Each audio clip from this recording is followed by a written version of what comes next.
Now, your father, I actually watched, and I was doing other things. I watched the last interview he did, which he really opened up a lot. He would say things that remind me of what's going on in the world right now. I mean, it's just like 2007, and this is still, it sounds like he's talking yesterday.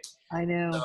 So, and he talks about the planet is fine, the people are effed. The planet will be here, will go away, the planet will heal. Nobody wants to rock the boat, though. Nobody wants to change anything. We're on a nice downward glide.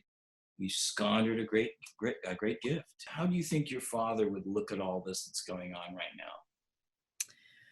Well, he made a decision, a personal and creative decision to become the person who disengaged from the species. He decided to walk away from it all. When he did The Planet is Fine, that was in 1992 on his Jammin' in New York show. And it was very controversial because, he wasn't saying don't try to save the planet, but he was saying the only reason you're trying to save the planet is because you're trying to save your life, your convenient life. Like, let's just get real about it. Ego. Yeah. Yeah. Like, you're trying to save it so that you're not inconvenienced anymore. And if you really want to save the planet, then we would stop driving cars. Yes. And we would stop eating beef. I mean, like those two things would probably save the planet right now. We would probably be okay if we could do those two things. That's right. But we're really not interested in that. So, and now with all of our devices, it's just so anyway.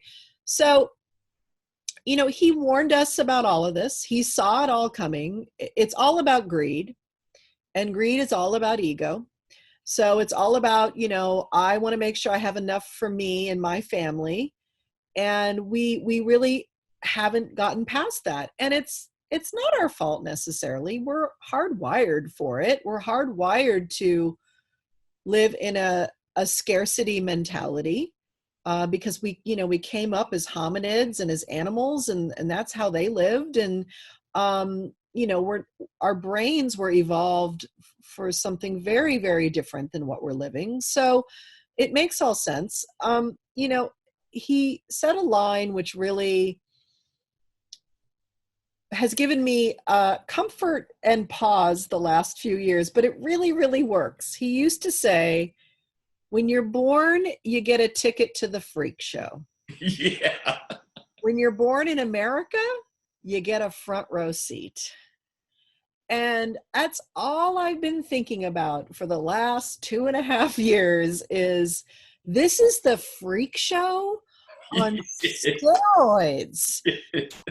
How much more do we need of this for us to wake up, to really look each other in the eye and say, you're a human and I'm a human, and we need to stop dividing ourselves into these teams and find out what we really, how we really connect. And the only way we're going to do that is by stop listening to the news, stop watching television, and getting off of social media and having conversations with each other again.